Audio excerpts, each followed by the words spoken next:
મારું નામ દીપકભાઈ પટેલ છે. હું સુરત ખાતે ડિંડોલીમાં રહું છું. મારું મૂળ વતન છે નવસારી જિલ્લાનું ચીખલી તાલુકાનું ખરોલી ગામ.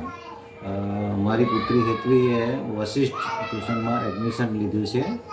હવે 10મામાં ને અત્યારે એનું જે વશિષ્ઠમાં એડમિશન લીધું પછી એના નીચેમાં ઘણી પ્રોગ્રેસ જોવા મળે છે ભણતરમાં. ટ્યુશન ક્લાસમાંથી રેગ્યુલર એના પર ધ્યાન રાખવામાં આવે છે અને એ અમને પણ જાણ કરવામાં આવે છે.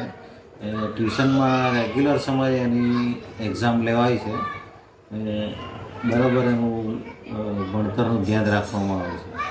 વશિષ્ઠ એની તૈયારી જેઈઈ મેન્સની જે કરાવવામાં આવે છે એ ખૂબ જ સરસ છે.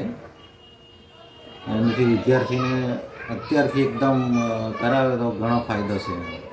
અત્યારે જે એડમિશન વશિષ્ઠમાં લીધું એમાં ઘણો બદલાવ છે. એના ભણતરમાં ને એટીટ્યૂડથી એવું કે એમાં ઘણું સારું છે.